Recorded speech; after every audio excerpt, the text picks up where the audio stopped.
Hello everyone, I'm Dr. Muzammil Shafi. Welcome to the presentation of lactate in sepsis, pearls and pitfalls. So in this talk, we will discuss lactate metabolism in health and sepsis. We'll understand how to use lactate diagnostically and prognostically, examine the pitfall of relying solely on lactate for resuscitation, and finally, learn how lactate should be interpreted together with bedside perfusion assessment. So lactate is a completely normal metabolite of glucose metabolism. In a healthy individual, lactate level ranges between zero point 0.5 to and 1.5 millimoles per liter, is produced continuously by multiple tissue like muscles, brain, skin, red blood cells, the gut, and others, and contributing almost equally to total lactate production. Importantly, the lactate is not a sign of pathology by itself. Even at rest, the human body produces 20 to 30 millimoles of lactate every hour. Lactate serves important physiological role, so it's preferred fuel for heart, an important energy source for the brain during stress, and a precursor for gluconeogenesis in the liver.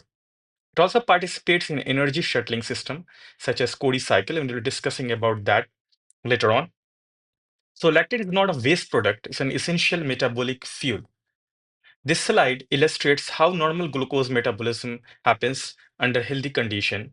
Under healthy condition, glucose combines with NAD plus during the process of glycolysis, and the pyruvate plus 2 ATP and NADH is produced. This pyruvate, especially if in the normal DO2 and mitochondria is healthy, is converted to acetyl coenzyme with the help of enzyme pyruvate dehydrogenase. And this acetyl coenzyme enters the Krebs cycle and undergoes oxidative phosphorylation. And during this highly efficient process, about 32 ATPs are generated. In patients who with oxygen delivery is low or there's a significant increased oxygen demand, the body shifts to anaerobic glycolysis. So here the pyruvate, instead of going to changing to acetyl coenzyme, it combines with NADH and changes to lactate plus NAD plus, and this reaction is catalyzed by lactate dehydrogenase. Now, this NAD plus production is extremely important that as it is needed for continuous glycolysis. The glycolysis is extremely important that even in the hypoxic condition, the glycolysis will take place to run the cells. Although this step is not a very energy efficient process, it's only two ATPs are produced, but there's some amount of ATPs produced to keep the cell running. So this type of the lactate elevation in presence of anaerobic metabolism is called type A lactate elevation.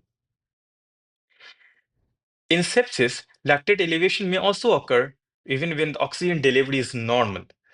What happens is because of massive catecholamine release, either endogenous or from medication, there is an increase in the aerobic glycolysis significantly. The mitochondria are overwhelmed and the pyruvate dehydrogenase is inhibited by inflammatory mediators. So this causes excessive pyruvate to be converted to lactate, and this results in something called type B lactate elevation. So this diagram really describes the fate of the pyruvate when the aerobic pathway is present versus anaerobic pathway is present. So glucose changes to pyruvate in present during the process of glycolysis, and this pyruvate will enter the aerobic pathway when there is a normal DO2, and it pyruvate will change to acetyl coenzyme, goes to mitochondria, and will produce energy. In presence of anaerobic pathway, when there is a oxygen delivery is lower, there is significant consumption.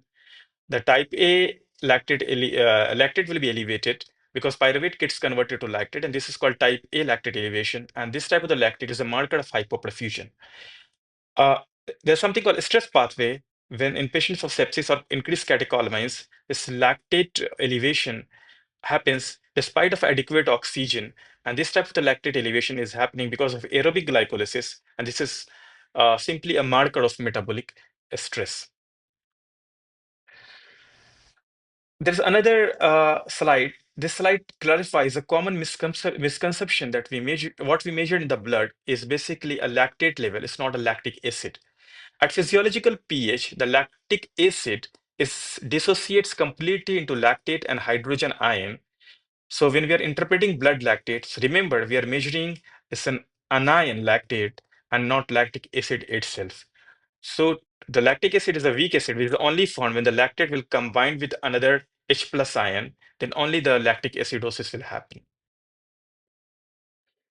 Most of the lactate which is produced in the body is reused. The liver converts about 60% of the lactate back to the glucose via Cody cycle. The kidney contributes about 20 to 30% through gluconeogenesis and oxidation. And the heart, myocardium, actually prefers lactate as a fuel during stress, and the brain uses the lactate shuttle between astrocyte and neuron. The lactate shuttles allow rapid movement of energy between cells like muscle to liver or muscle to heart. The Cody cycle describes how lactate produced in the muscle during anaerobic metabolism is transported to the liver through the help of monocarboxylate transporters, and this lactate metabolized to pyruvate and then to glucose through the process of gluconeogenesis, and then it will be released via blood and it will be uptaken by the liver, where it is this glucose will be changed to pyruvate during the anaerobic glycolysis. So we need to understand one thing: the Cody cycle, uh, when the lactate is changed to glucose, it consumes energy. About 6 ATPs are consumed, and the glycolysis, which is happening here in the muscle, will produce energy. About 2 ATP will be produced.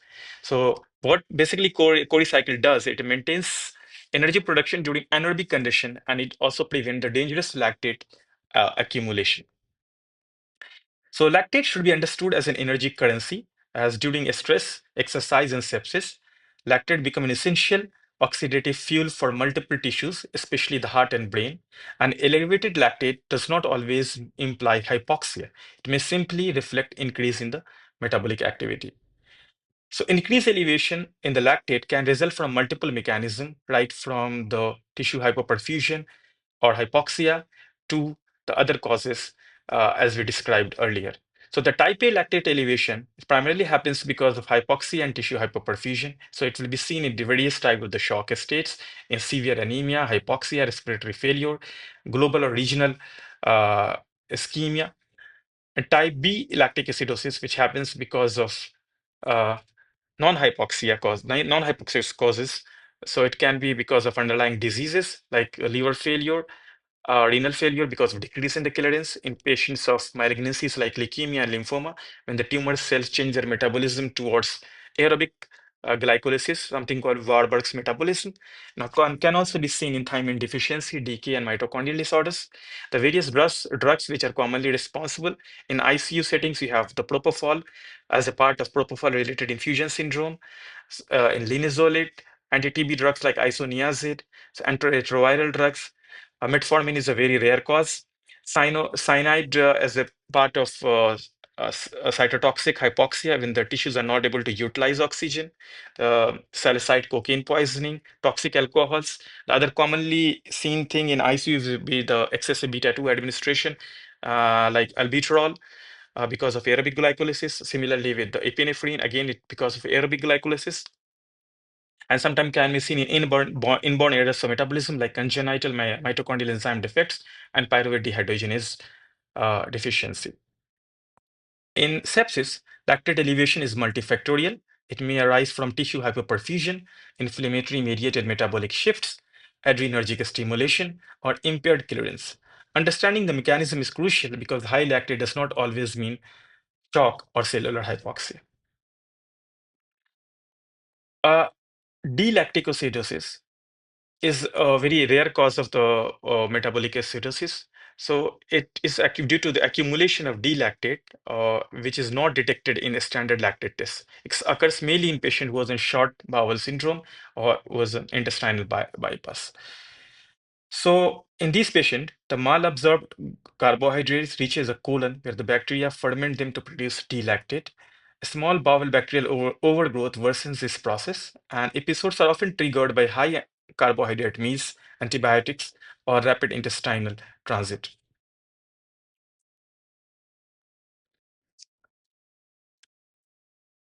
Patients typically present with recurrent episodes of encephalopathy, confusion, ataxia, and slurred speech, along with high N-gap metabolic acidosis.